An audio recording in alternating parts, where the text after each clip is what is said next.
प्रकाश का त्यौहार दीपावली पर आप समस्त बिहारवासियों को हार्दिक वंदन अभिनंदन है।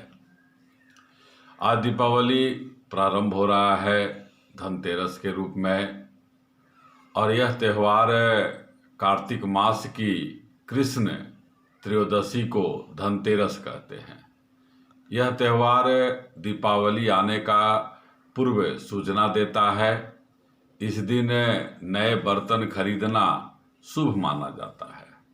धनतेरस के दिन मृत्यु के देवता यमराज और भगवान धन्वंतरी का पूजा का महत्व है।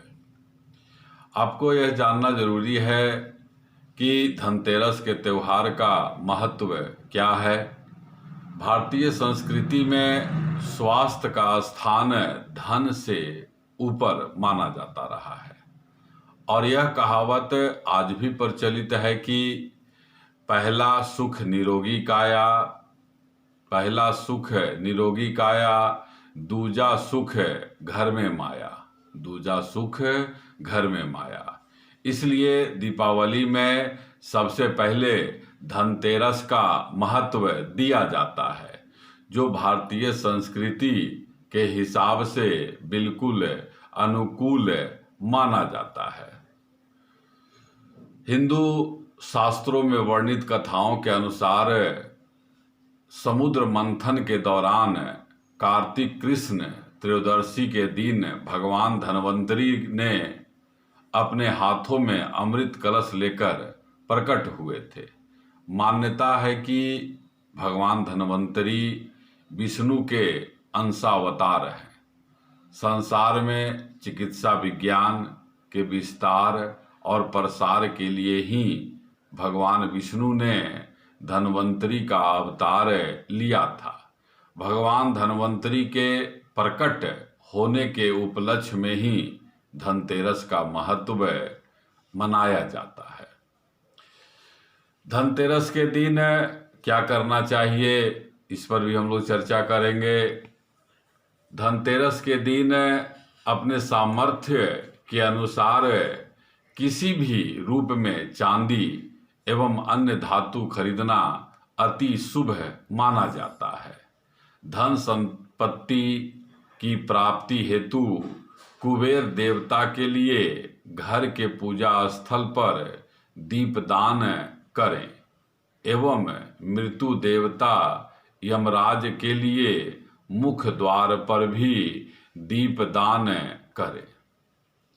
धनतेरस से जुड़ा एक रोचक कथा भी है, और यह कथा क्या है कि कार्तिक कृष्ण त्रयोदशी के दिन देवताओं के कार्यों में बाधा डालने के कारण भगवान विष्णु ने असुरों के गुरु शुक्राचार्य की एक आंख फोड़ दी थी।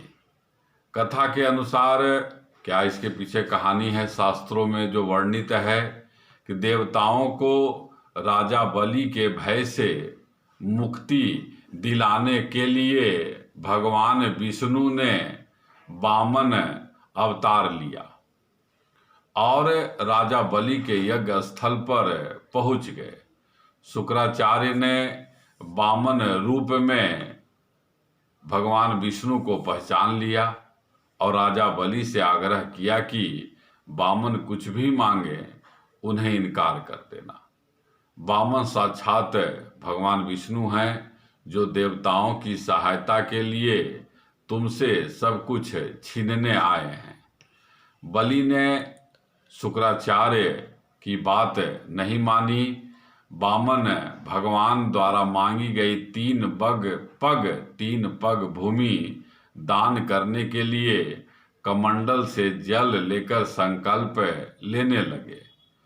बलि को दान करने से रोकने के लिए शुक्राचार्य राजा बलि के कमंडल में लघु रूप धारण करके प्रवेश कर गए। इससे कमंडल से जल निकलने का मार्ग बंद हो गया। वामन भगवान शुक्राचार्य की चाल को समझ गए थे। भगवान वामन ने अपने हाथ में रखे हुए कुशा को कुसा कहते हैं जो घास का होता है, कुसा को कमंडल में ऐसा रखा कि शुक्राचार्य की एक आंख फूट गई। शुक्राचार्य छटपटाकर कमंडल से बाहर निकल आए। इसके बाद बलि ने 3 पग भूमि दान करने का संकल्प ले लिया।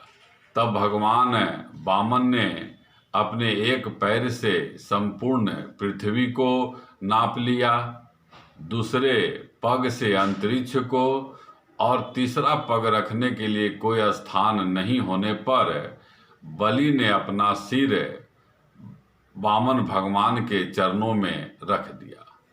बलिदान में अपना सब कुछ गवा बैठा था।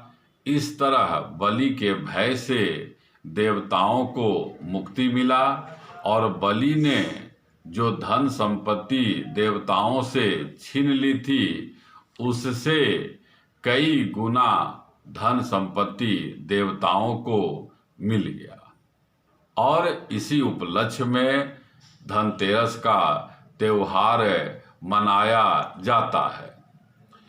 आपको एक बार फिर से धनतेरस के उपलक्ष्य पर समस्त बिहारवासियों को प्रकाश के त्योहार पर मैं पुष्पेंदु पुष्प आपको हार्दिक बधाई देता हूं और आपके जीवन में, आपके परिवार, आपके शुभचिंतकों में प्रकाश का त्योहार खुशियां लेकर आए।